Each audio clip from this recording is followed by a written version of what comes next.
ఇప్పుడే country delight యాప్ని download చేసుకోండి. Download the country delight app now.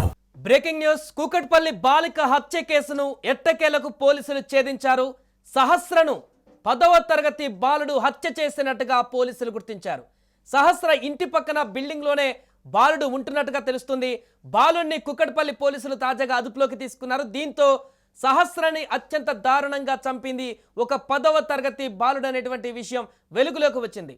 ఇంట్లో చోరీ కోసమని వెళ్ళినటువంటి ఆ బాలుడు ఆ యొక్క చోరీని అడ్డగించడానికి సహస్ర ప్రయత్నం చేయడంతో సహస్ర పైన కూడా విచ్చలవిడిగా కత్తితో దాడి చేసి తనని విచక్షణ రహితంగా చంపి అక్కడి నుంచి పరారైనట్టుగా తెలుస్తుంది.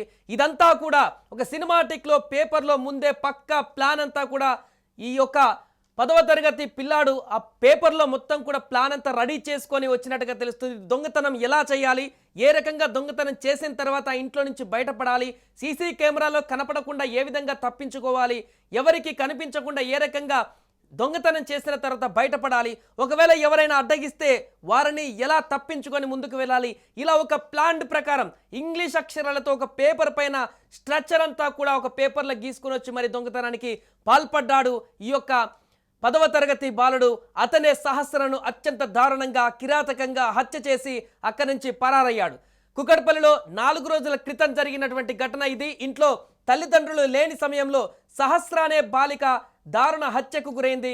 ఇది రాష్ట్ర వ్యాప్తంగా కూడా సంచలనంగా మారింది. ఈ కేసులో హంతకులెవరూ తెలియక పోలీసులు 3-4 రోజులుగా తీవ్ర గాలింపు చేపట్టారు. సీసీ కెమెరాలు అన్నీ కూడా జల్లెడ పట్టారు. ఎక్కడ కూడా ఎలాంటి ఆనవాళ్లు దొరక్కపోవడంతో అసలు ఈ హత్య ఎవరు చేశారు, ఎవరు చేయవలసి వచ్చింది, రకరకాల ప్రశ్నలు ఉత్పన్నమయ్యాయి.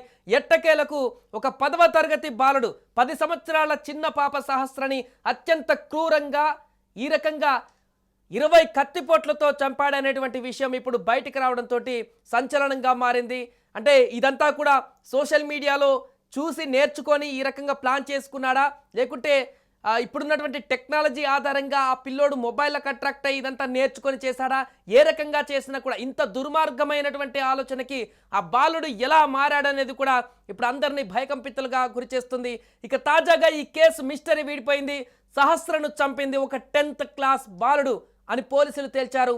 స్థానికులు చెప్పిన వివరాల ఆధారంగా సహస్రను చంపింది ఆ బాలుడేనని పోలీసులు చెప్తున్నారు.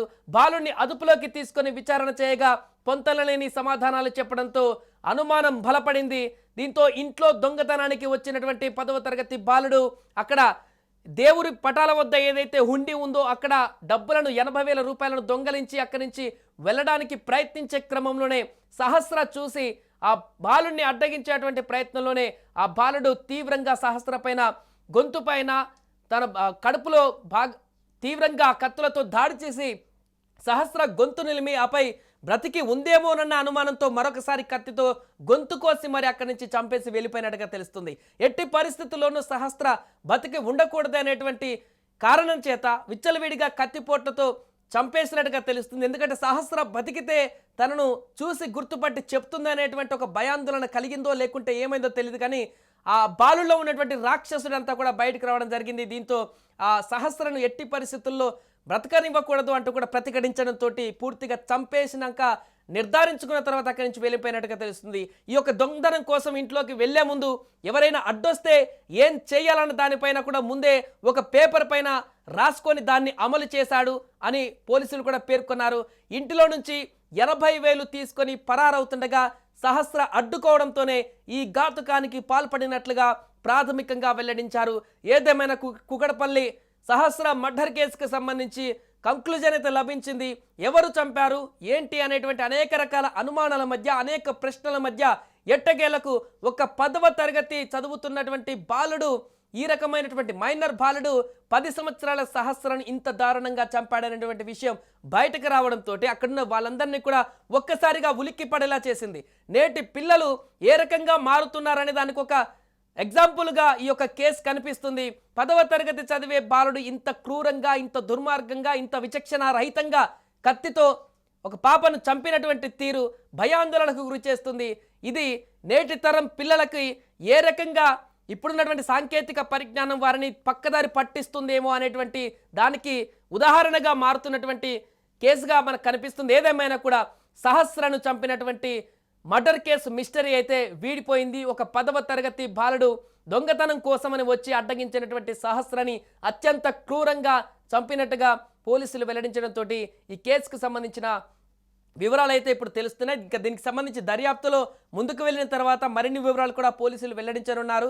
తర్వాత ఆ బాలుడిని ఎలాంటి సెక్షన్లు నమోదు చేస్తారు, ఏ రకంగా ఆ తల్లిదండ్రులు కూడా రియాక్ట్ అవుతారు, ఆ స్థానికులు కూడా ఎలా రియాక్ట్ అవుతారు, అవన్నీ కూడా మనం చూడాల్సి ఉంది. ఏదేమైనా కూడా ప్రస్తుతానికైతే 4 రోజుల నుంచి నెలకొన్నటువంటి ఉత్కంఠకైతే తెరపడింది. సుమన్ టీవీలో మీ పర్సనల్ అండ్ బిజినెస్ ప్రమోషన్స్ కోసం కింది నెంబర్కి కాంటాక్ట్ చేయండి. డ్రగ్స్, గంజాయి లాంటి చెడు వ్యసనాలకు దూరంగా ఉండండి. తాత్కాలిక ఆనందం కోసం జీవితాలని నాశనం చేసుకోవద్దు. డ్రగ్స్ విక్రయాలు, దందాలు నిర్వహిస్తే 180059996969 టోల్ ఫ్రీ నంబర్ కి కాల్ చేయండి. డ్రగ్స్, గంజాయిని నిర్మూలిద్దాం, భవిష్యత్తును కాపాడదాం.